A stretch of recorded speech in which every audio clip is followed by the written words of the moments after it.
কিছু কথা শোনানোর চেষ্টা করব ইনশাআল্লাহ। সম্মানিত ভাইয়েরা আমার, এই সূরাটিতে আল্লাহ পাক বলছেন যে লাইসাল বিররা আন তুওয়াল্লু উজুহাকুম কিবালাল মাশরিক ওয়াল মাগরিব, তোমরা তোমাদের এই যে মুখমণ্ডলটা, তোমাদের যে চেহারাটা, এইটা যে পূর্ব পশ্চিমে ঘুরাও, এর ভিতরে আসলে প্রকৃত কল্যাণ নাই, প্রকৃত মঙ্গল নাই, এর ভিতরে সফলতা নাই। সফলতা আছে কোথায়?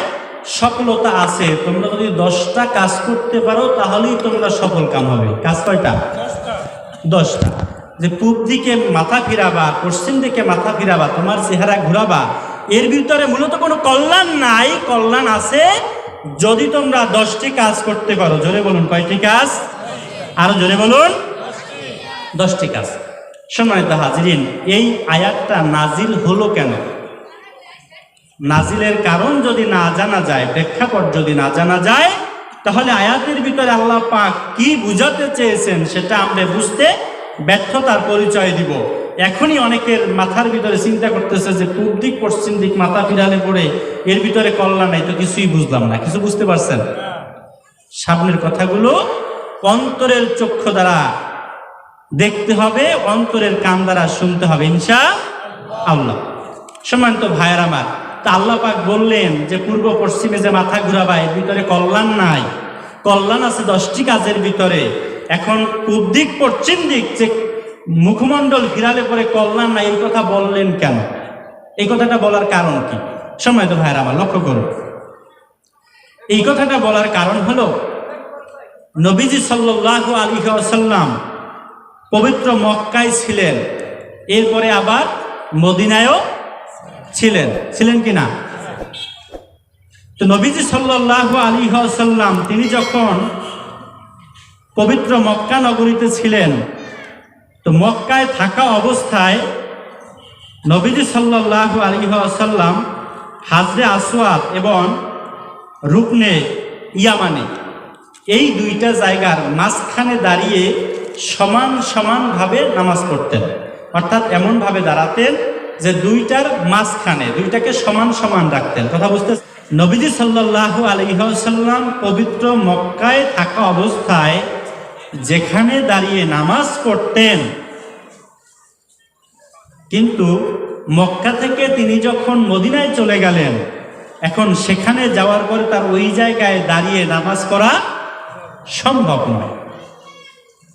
আর মদিনায় যাওয়ার পরে ওই রকমের লোকেশন কিংবা আন্দাজ অনুমান তিনি করতে পারেন নাই যে আমি এমন একটা নির্দিষ্ট জায়গায় দাঁড়িয়ে নামাজ আদায় করব যাতে বাইতুল্লাহ এবং মসজিদে আকসা এই দুটোকে সমান সমানভাবে রাখা যায়, এই রকমের কোন স্থান তিনি নির্ধারণ করতে পারেননি। তার থেকেও বড় কথা হলো তার মনের ভিতরে একটা চাহিদা, আশা, আকাঙ্ক্ষা। সেটা কি? তিনি চান যে বাইতুল্লাহর দিকে ফিরে একটু নামাজ পড়তে পারি। সুবহানাল্লাহ। বাইতুল্লাহ পশ্চিম দিকে নাকি? আমরা পশ্চিম দিককে সম্মান করি কিনা বলেন? জোরে বলেন। সবাই সম্মান করে। তো নবীজির মনের একটা চাহিদা, তিনি চান যে বাইতুল্লাহর দিকে ফিরে নামাজ আদায় করবেন। আমার ভাইয়েরা, এই পৃথিবীতে কেউ কিছু যদি না দেখে সেটা দেখেন কে? আরো জোরে বলতে হবে। এই পৃথিবীর কেউ যদি কিছু না শোনে সেটা শোনেন কে? এমনকি সাগরের অতল তলদেশে কোনো একটা পাথর, তার মাঝখানে যদি থাকে ছোট্ট একটা পোকা, এতই ছোট্ট যে আপনার চোখ দ্বারা দেখা যাবে না, দেখতে হলে মাইক্রোস্কোপ যন্ত্র লাগবে। এমন ছোট্ট একটা পোকা, সেই পোকাটা কথা বললে, চিৎকার মারলে, ক্ষুধার যন্ত্রণায় কান্নাকাটি করলে আমরা কেউ কি শুনতে পাবো? আমরা কেউ শুনতে পাবো না। তো ছোট্ট একটা প্রাণীও যদি ক্ষুধার যন্ত্রণায় চিৎকার মারে, এই পৃথিবীর কেউ না শুনলেও তা শুনেন কে? আমার ভাইয়েরা, নবীজির মনের ভিতরে চাহিদা, তিনি মনে মনে ইচ্ছা করেছেন, ইরাদা করতেছেন, আশা আকাঙ্ক্ষা মনের ভিতরে, মনটা চায় বাইতুল্লাহর দিকে ফিরে একটু নামাজ পড়ব। আমার রব্বুল আলামিন আল্লাহ পাক বললেন, নবী তুমি আমার দিকে তাকিয়ে তাকিয়ে তোমার মনের ভিতরে আশা আকাঙ্ক্ষাগুলো আমার কাছে প্রকাশ করতেছো। ও নবী শোনো, তোমার মনের ভিতরে কি চাহিদা, কি আশা আকাঙ্ক্ষা এই পৃথিবীর কেউ না জানলেও আমি জানি। তোমার মুখ দিয়ে বলার দরকার নাই, মনে মনে যে আশা আকাঙ্ক্ষা করেছো সেই আশা আকাঙ্ক্ষাগুলো আমি রব্বুল আলামিন এই মুহূর্তে কবুল করে নিলাম। আল্লাহ পাক বলছে, কদ নারা তাকাল্লুবা ওয়াজহিকা ফিস সামাই। ও নবী মুহাম্মদ তুমি আমার দিকে বারবার তাকাও, বারবার তাকাও, আমি তো দেখতেছি তোমার মনের চাহিদা, বুঝতেছি। শোনো নবী মুহাম্মদ, ও আমার বন্ধু, ফালা নুওয়াল্লিয়ান্নাকা কিবলাতান তারদাহা, আজকের দিন পর থেকে তুমি নবীর জন্য আমি বাইতুল্লাহকে কিবলা নির্ধারণ করে দিলাম। নবীজির মনের আশা আকাঙ্ক্ষা আল্লাহ পাক কবুল করে নিলেন। আল্লাহ পাক বললেন, শোনো, ফাওয়াল্লি ওয়াজহাকা শাতরাল মসজিদিল হারাম, আজকের দিন পর থেকে তুমি বাইতুল্লাহর দিকে ফিরে সালাত আদায় করবা। বলি সুবহানাল্লাহ। সম্মানিত ভাইয়েরা, কাফের, মুশরিক, বেঈমান, মুরতাদ যারা রয়েছে এরা হলো সুযোগ সন্ধানী। এরা কি বলেন তো? সুযোগ সন্ধানী। মসজিদের হুজুরে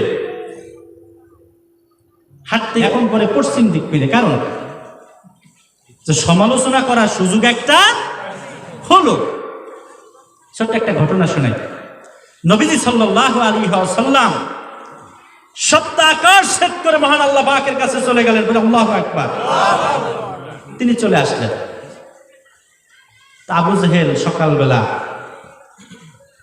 নবীজির কাছে গিয়ে বলতেছে যে, মুহাম্মদ প্রতিদিনই তো কেমন কেমন নতুন নতুন কথা বলো, আজকে কি কোনো নতুন কথা আছে? বলে হ্যাঁ আছে।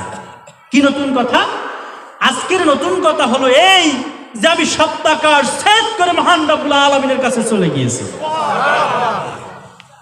আপনারা তো বললেন সুবহানাল্লাহ। ও চিন্তা করে, আয় হায়, আগে মাথা যাও ঠিক ছিল, এখন তাও নাই। কথা বুঝতেছেন? সপ্তাকার ছেদ করে আল্লাহর কাছে যাবে, এটা চারটিখানি কথা। How it's possible? এটা কেমন করে সম্ভব? না। আচ্ছা মুহাম্মদ, তুমি যখন এই কথাটা বললাই, আমি তোমার কাছে একটু বলতেছি, একটু অনুমতি চাচ্ছি, জিজ্ঞাসা করছি, তুমি যে এই কথাটা বললা ওই কথাটাকে মানুষের কাছে গিয়ে বলতে পারি? আর নবীজির তো প্রচার দরকার। কথা বলেন ঠিক কিনা? প্রচারই প্রসার। সমালোচনা যা কিছু করবে সবকিছুই হয়ে যাবে আলোচনার অংশ করে। সুবহানাল্লাহ। চলে গেলেন একান্ত কাছের বন্ধু হযরত আবু বকর রাদিয়াল্লাহু তাআলা আনহু তার কাছে গিয়ে বলে, শোনো, তুমি যাকে বন্ধু মানো, কাছের বন্ধু বলো, আবার বলো সে নাকি আল্লাহ নবী, আল্লাহর পয়গম্বর, তো এই লোকটা এই মুহূর্তে আমার কাছে বলেছে আসমান ছেদ করে নাকি আল্লাহর কাছে গিয়েছে।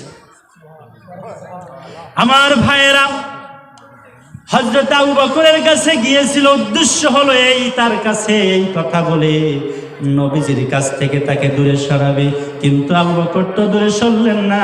আবু বকর বললেন, শোনো আবু জাহেল, আমার নবী, বিশ্ব নবী, রাহমাতাল লিল আলামিন, খাতামান নবিয়্যিন যদি এই কথা বলে থাকে, তাহলে আমি আবু বকর বিন্দু মাত্র সন্দেহ পোষণ করি না, তিনি যেই কথা বলেছেন তা অবশ্যই সত্য। সুবহানাল্লাহ। তো এরকমের কিছু মানুষ আছে যারা সমাজের ভিতরে দোষ খোঁজে, কোরআনের দোষ খোঁজে, হাদিসের দোষ খোঁজে, নবীজির দোষ খোঁজে, আল্লাহর দোষ খোঁজে, আলেম ওলামার দোষ খোঁজে, মাদ্রাসার দোষ খোঁজে। খোঁজে কিনা? আমরা আজকে এখান থেকে ঘোষণা করতে চাই, আমাদের নবীজির যদি দোষ বলো তাহলে আমাদের কলিজায় আঘাত লাগে। কথা বলেন ঠিক কিনা? আমাদের অন্তরের ভিতরে আগুন জ্বলে। আমরা বলতে চাই, তোমরা আমাদের অন্তরের ভিতরে আগুন জ্বালিও না, আমাদের অন্তরের ভিতরে আগুন জ্বালিও না। যদি আমাদের অন্তরের ভিতরে আগুন জ্বালাও, সে আগুন অগ্নিশিখা হয়ে জ্বালিয়ে পুড়িয়ে তোমাদেরকে ছারখার করে দেবে। আমরা আল্লাহ দিতে প্রস্তুত, কিন্তু আল্লাহ দিতে প্রস্তুত নই। হাসতে হাসতে প্রয়োজনে ফাঁসির কাছে চলে যাব, তবু আমার নবীজির কোনো অপমান করা হবে, কোরআনের অপমান করা হবে, হাদিসের অপমান করা হবে, আল্লাহ সম্পর্কে অপমান করা হবে, কটূক্তি করা হবে, বাজে মন্তব্য করা হবে, বিন্দু পরিমাণ ইমান কলিজার ভিতরে থাকলে তা কোনো মুসলমান কশ্চিনকালেও বরদাস্ত করতে পারে না এবং পারে না। সম্মানিত ভাইয়েরা আমার, দেখুন সমাজের ভিতরে যারা ছিল তারা চিন্তা করলো যে সুযোগ একটা পাইছি, আগে নামাজ পড়তো পূব দিক ফিরে, এখন পরে পশ্চিম দিক ফিরে, সমালোচনা এখন করা যায়। আল্লাহ পাক বললেন যে শোনো নবী মুহাম্মদ, আমিও একটু দেখতে চাই মাইয়াত্তাবিউর রাসূল, যে তুমি যখন ওদিক থেকে ওদিকে ফিরে যাবা এরপর কারা তোমার অনুসরণ। সম্মানিত ভাইয়েরা আমার, বলতেছিলাম যখন সুযোগ সন্ধানী যারা ছিল তারা চিন্তা করলো যে সুযোগ একটা পেয়েছি অপপ্রচার করার, সমালোচনা করার। আগে নামাজ পড়তো পূব দিক ফিরে, এখন আবার পরে পশ্চিম দিকে ফিরে। আগে কাবা ছিল মসজিদে আকসা, এখন আবার ফিরছে বাইতুল্লাহর দিকে। এই সমস্ত জিনিসগুলো যারা আল্লাহ বিরোধী, রাসূল বিরোধী, তারা বরদাস্ত করলো না, তারা সহ্য